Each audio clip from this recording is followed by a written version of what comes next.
Bom dia, oitavo ano, tudo bem com vocês? Espero que todos estejam bem, né? Meninos, como eu havia falado para vocês, né? Eu gravei o vídeo, eu coloquei o vídeo, gente, em slides, porque tinha umas determinadas animações para poder mostrar o que seria animação, né? Que tá animado, né, gente? Era mostrando para vocês aonde que realmente estava o Sol, esse movimento que os planetas faziam ali na sua elipse, né? E tudo certo, esse movimento todo. Então eu quis mostrar para vocês as leis de Kepler naquele sentido, para que eu acredito que ficaria mais fácil de vocês compreenderem aquele conteúdo, tá? Qualquer dúvida que vocês tiverem, volta o vídeo. Se não, anota que na quarta-feira a gente esclarece as nossas dúvidas, tá? Vocês esclarecem tudo aí comigo, a gente organiza bonitinho, tá bom? Meninos, a aula de hoje eu quis fazer com vocês o seguinte.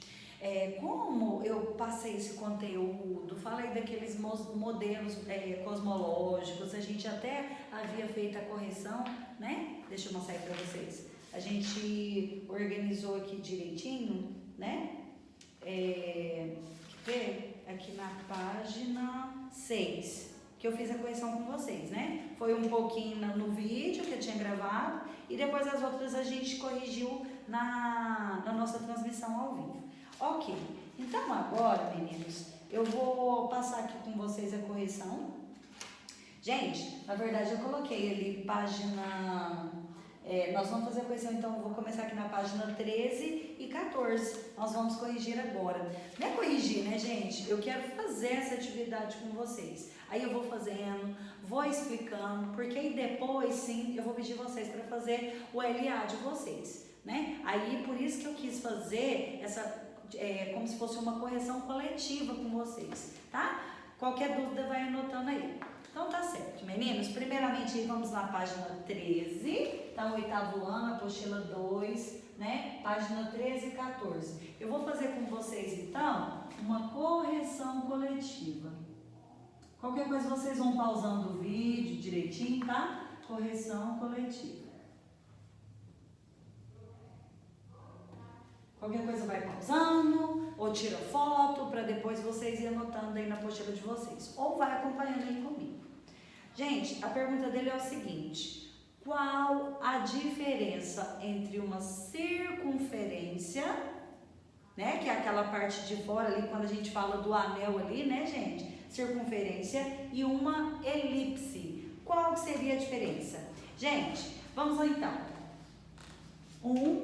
Vai acompanhando aí comigo. Então, elipse, quem assistiu os vídeos aí direitinho, eu comentei lá o que seria elipse, né? Então, elipse, gente, é uma circunferência,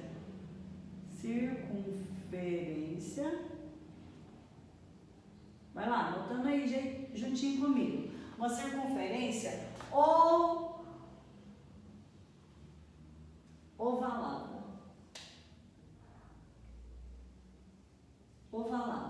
Certo, gente? O que significa isso, professor? Esse nome feio? Significa, gente, aquele desenho que eu mostrei pra vocês, que quando chega ali naqueles polos, né, eles são mais achatadinhos. Então, é uma circunferência ovalada. Agora, gente, ele pede a gente para poder definir o que seria uma circunferência. Então, vamos agora falar o que seria circunferência.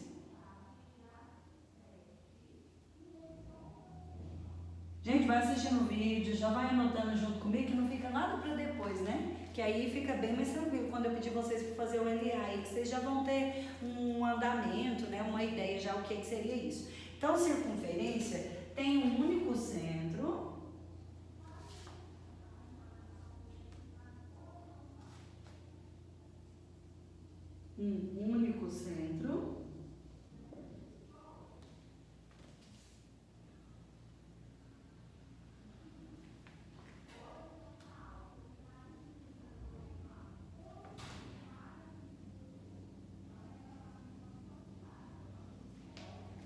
No qual todos os pontos,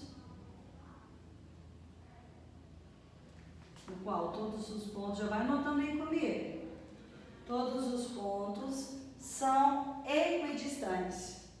Que é isso? Possui a mesma distância, né, gente? É o centro. Só a gente pensar ali na bicicleta, né? Então, o pneu ali seria a circunferência, e aí a gente tem o centro, e do centro sai o que? Os raios. E todos os raios vão ter a mesma distância, então são equidistantes, é a mesma coisa, tá? Equidistantes. Equidistantes, tá? Eu acho que só isso aqui, então, tá importante, gente. E outra coisa importante da gente colocar aqui, vocês podem colocar assim pra mim também. Portanto, a circunferência é um caso particular de elipse, tá, gente? Portanto, a circunferência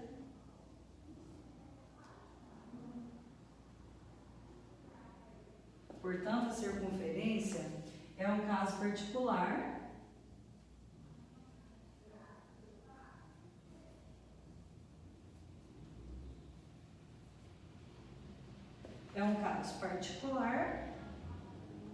de elipse.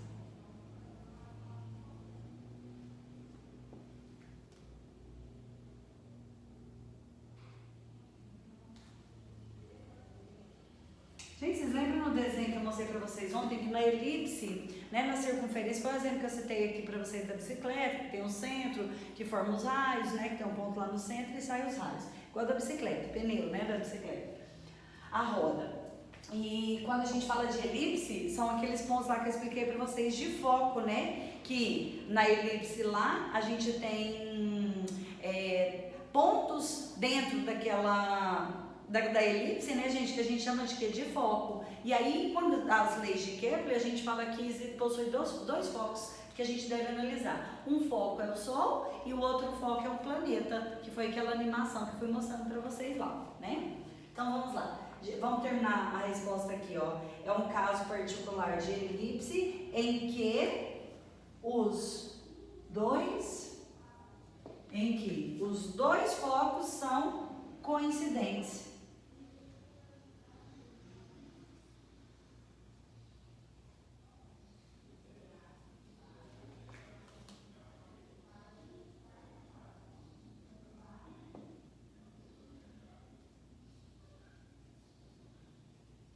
São coincidentes, tá? Quem assistiu o vídeo aí direitinho viu essa parte aqui comigo, né? Gente, exercício 2. Como se chama a posição mais próxima a ser ocupada pelo planeta em relação ao Sol e a posição mais afastada? Essa é muito fácil, né, gente? Vou colocar aqui embaixo. Vamos lá, então. Essa é muito fácil, tá todo mundo aí pensando e já respondendo. Quais são os dois pontos que nós temos? Que eu expliquei para vocês que está lá na primeira lei e ajuda na segunda lei também. É o quê? É o afélio e o periélio. Então, vamos lá. Afélio. Afélio é quando está o quê, turminha? Quando está afastado. Afastado de quem? O que significa ele? O mesmo que eu expliquei? Sol, né? Então, afastado do Sol. Quando ele está distante. E aí, o outro exemplo que a gente tem vai ser o quê? O periélio. O que o periélio mostra pra gente, gente? O que o periélio mostra pra gente? É quando está perto do Sol.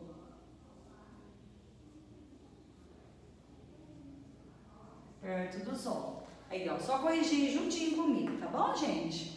Tá acompanhando aí direitinho? Se não tiver, anota, tá? Exercício 3 agora, vamos lá para o exercício 3, ele fala o seguinte: a figura ilustra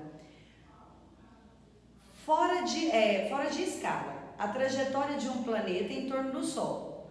Considerando que as áreas sombreadas são iguais, assinale com o X as afirmações corretas. Então vai ter mais de uma, né, gente? Pode ter mais de uma, sim. Aí o que acontece? A gente tem aqui falando, tem aqui o Sol que está entre um foco, né? Todo mundo lembra disso.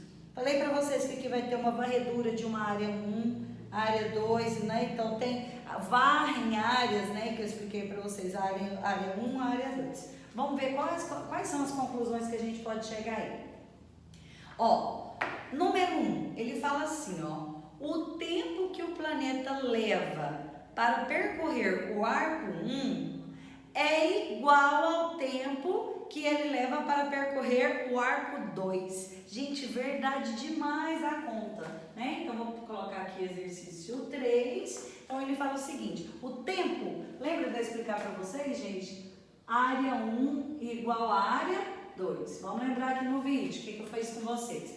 Então, qual a conclusão que eu posso chegar? Que a variação de tempo 1 também vai ser igual à variação de tempo 2.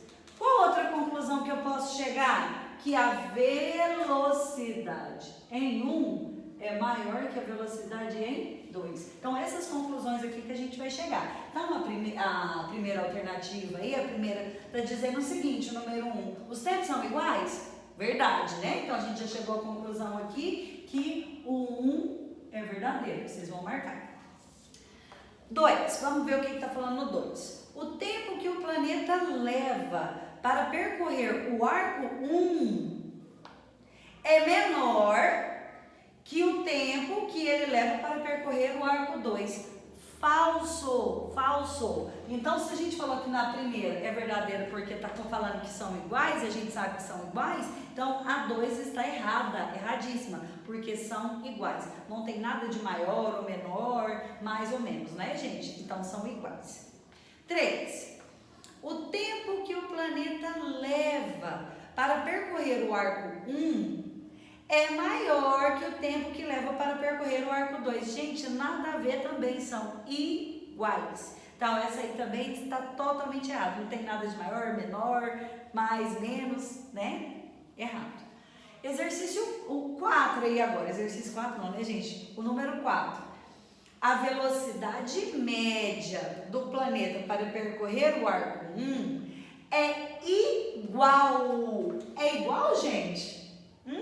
Não. Gente, faça essa anotação aí, ó, tá? A hora que tá aqui em cima, tem um espacinho aqui, ó, entre a figura aqui, no meio da figura, antes da figura, vocês vão e colocam isso aqui pra mim. Não esquece de anotar. Isso aqui é muito importante, mas é importante agora, é importante lá no ensino médio, viu?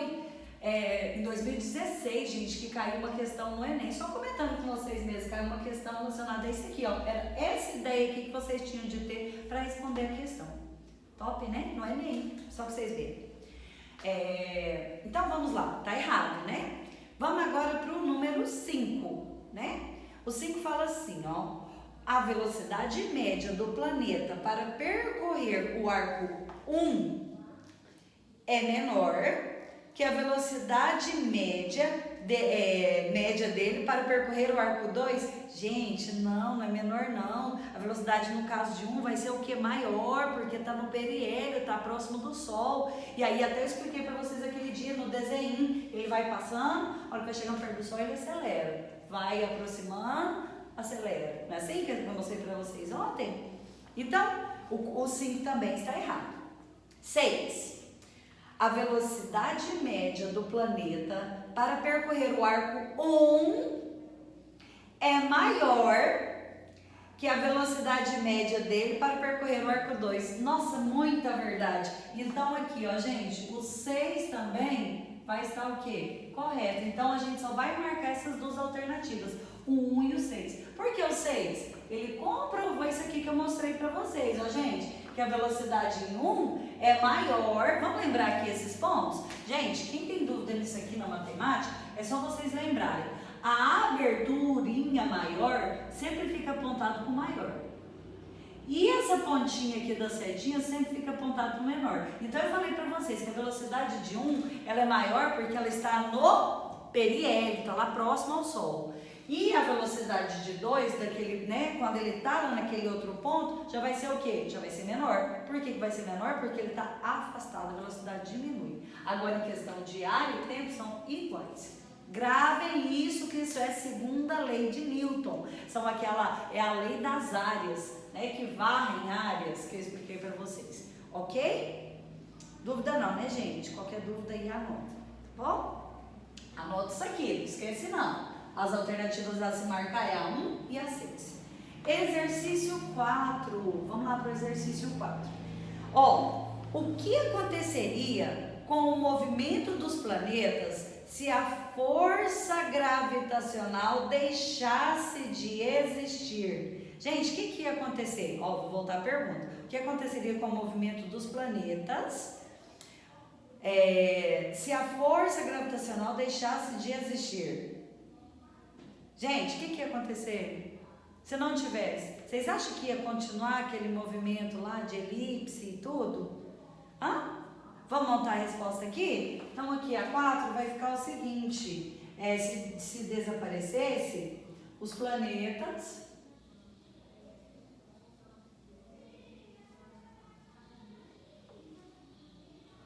por inércia, vou explicar também o que é para vocês. Ó, os planetas por inércia passariam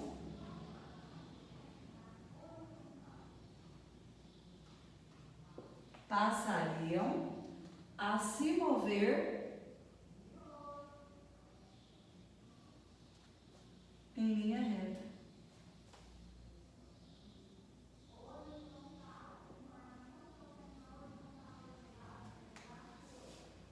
Com velocidade constante.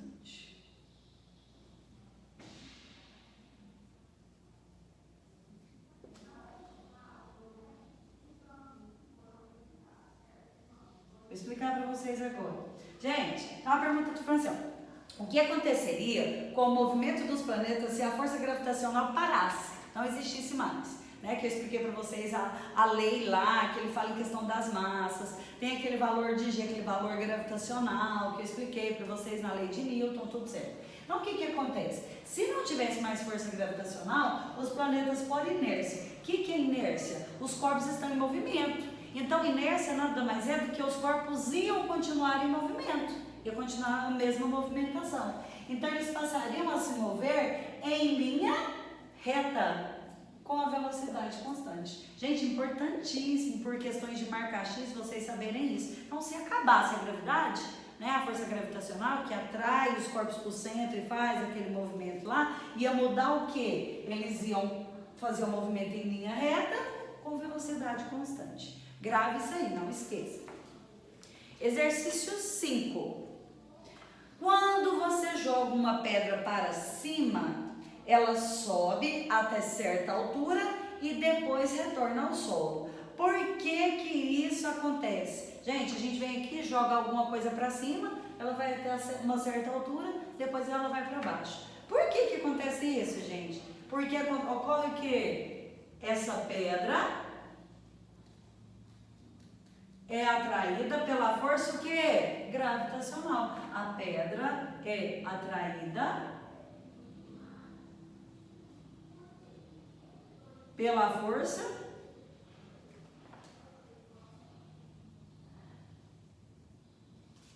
gravitacional.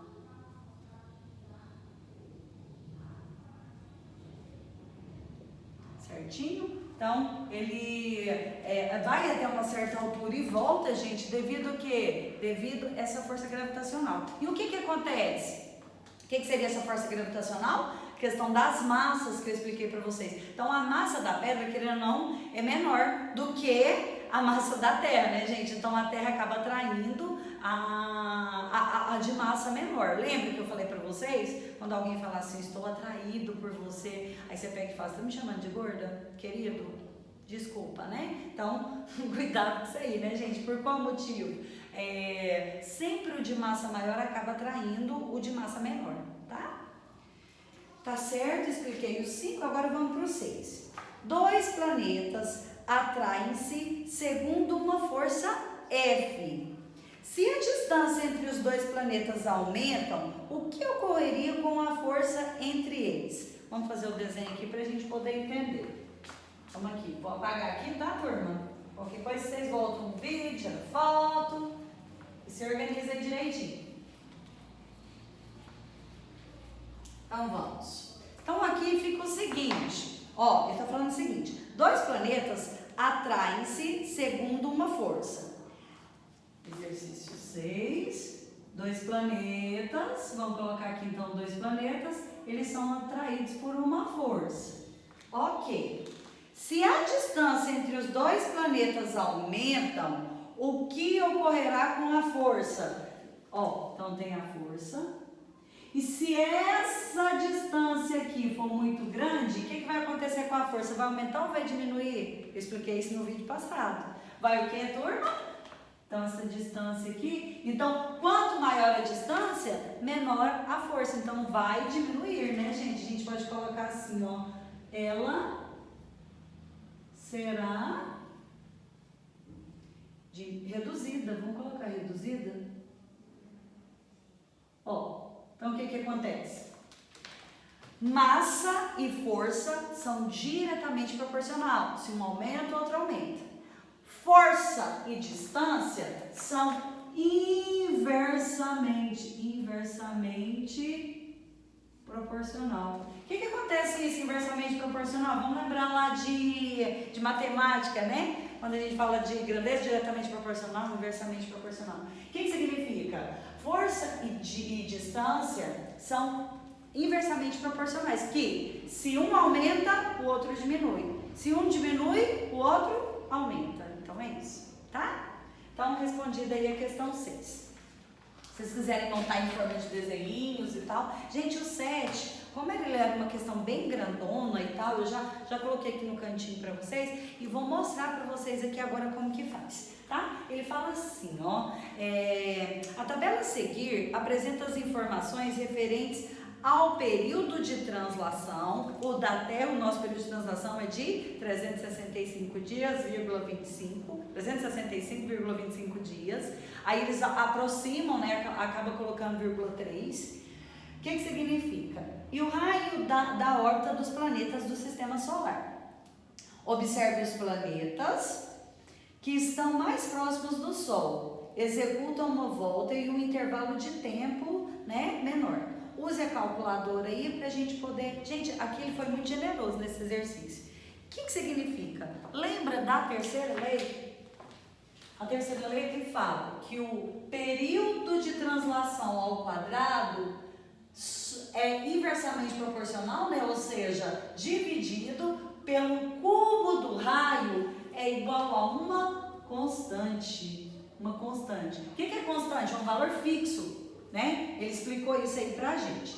Então, o que acontece? Isso aqui é a terceira lei de Kepler, que significa lei dos períodos. Esse exercício que eu expliquei para vocês aqui está falando da lei das áreas, né? E aquela, quando a gente fala de Raffaele e Perier, está mais baseado ali nas órbitas, mais ligado com a primeira lei, né, de Kepler. Ok, então ali eu tenho, aí ele foi muito generoso, coloquei aqui o primeiro como exemplo. O que significa, gente? Se eu pegasse lá na tabelinha Mercúrio, ele fala que o período de translação do Mercúrio é de 0,241. Na fórmula eles pedem para a gente pegar esse período e levar ele ao quadrado. O raio do Mercúrio é 0,387. A gente joga na fórmula e leva ao cubo. Só que ele foi tão generoso aí nesse exercício que eles já deram os valores para vocês. Ele veio aqui e fez, já na calculadora, que 0,241 ao quadrado daria esse valor aqui, ó, 0,058. Obviamente daria mais números. A gente colocou só 3 depois da vírgula, 3 números depois da vírgula, já está ótimo. Então ele veio cá e colocou. E aí ele viu que em Mercúrio, gente, esses valores aqui vocês vão ter que anotar aí na tabela de vocês, porque ficou faltando, tá? Então faz parte aí do exercício. Então o que acontece? Mercúrio, fiz a continha aqui e vocês vão colocar para mim 1,000.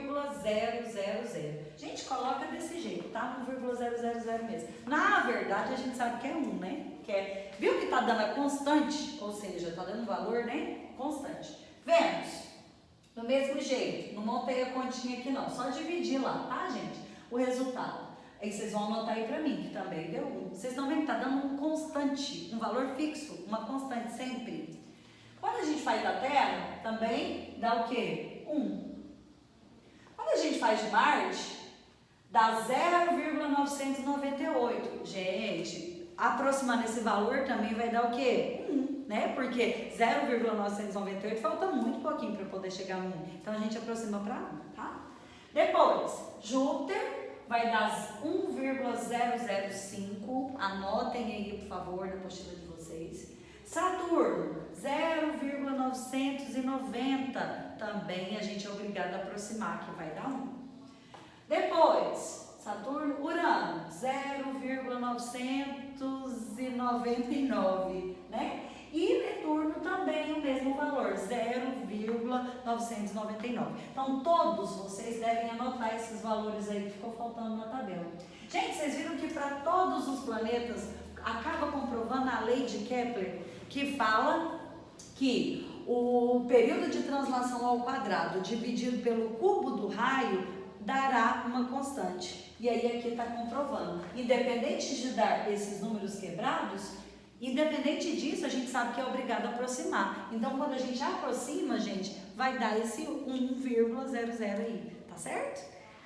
Então, tá bom. Vocês vão montar ali para mim o 7, colocar direitinho. Vamos seguir aí para a perguntinha da letra A.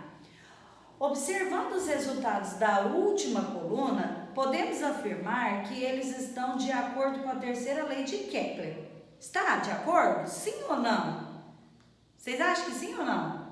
Justifique sua resposta. Gente, os resultados estão praticamente iguais. Não estão praticamente iguais? Uns deram e outros muito praticamente, porque 0,998, gente, é 1, né?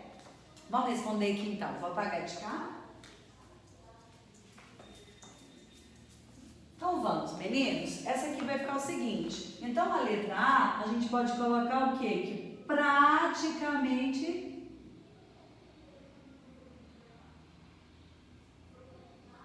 praticamente foram todos iguais. E os que não foram iguais, o que a gente faz? Acaba aproximando esse valor, né, gente? Com os dados, a razão, tal. Aí a gente vem aqui, em vez de eu ficar escrevendo tal, vamos só resumir. Vocês podem colocar aí pra mim que o t ao quadrado sobre o r ao cubo é igual a uma constante. Que é a terceira lei de Kepler, né, gente? Então, vocês complementem na resposta sim. Pra gente não ficar descrevendo a fórmula toda hora, né? Colocando em palavras, a gente coloca já em forma de fórmula, tá? Vai estar certo do mesmo jeito. Letra B. Por que os planetas que estão mais próximos do Sol apresentam menor período de translação? Porque a distância é menor. Então, vamos lá, letra B.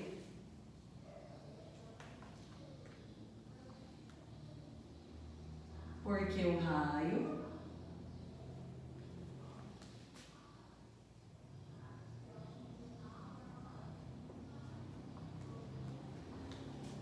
é e a distância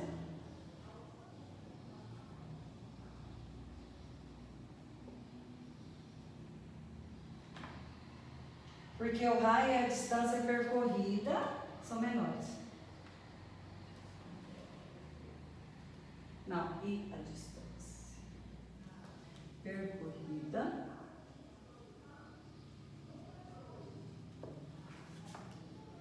são menores. Então, são menores, né, gente? Então, se são menores, é por isso que esse período vai ser menor, né, gente? O período de translação dele ali, obviamente, vai ser menor, porque a volta que ele precisa dar é bem menor. Ou seja, o raio, né, e a distância vai ser bem menor. Ok? Gente, vamos lá para o último exercício. Ótimo. Ele fala assim, ó. No diálogo entre a Terra e a Lua, qual a relação da força gravitacional com a gordura da Terra? Vamos ver o que falou aí? Ele fala assim, ó, gente. Uau, Terra, você está muito atraente. A Lua falando para a Terra.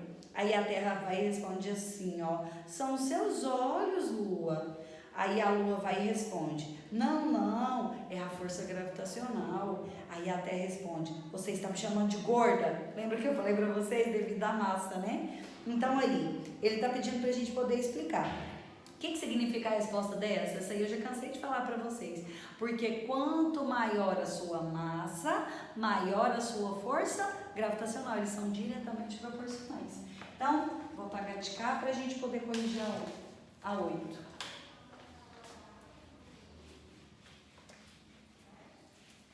Ó, então vai ficar assim, ó. Exercício 8. Quanto maior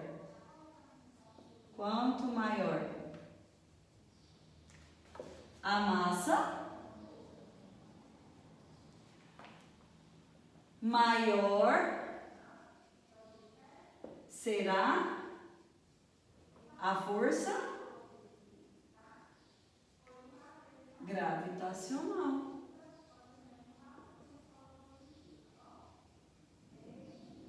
Maior será a sua força gravitacional. Não é isso, gente? Então, porque eles são diretamente proporcionais. Aumentou a massa, aumentou a força. Ok? Gente, para poder finalizar, tem aqui na apostilinha de vocês uma partezinha que fala de material de apoio, que ele está pedindo para a gente poder mostrar graficamente essa força de atração. Foi até uma questão parecida com essa, gente, que eu comentei com vocês que caiu no Enem, certo?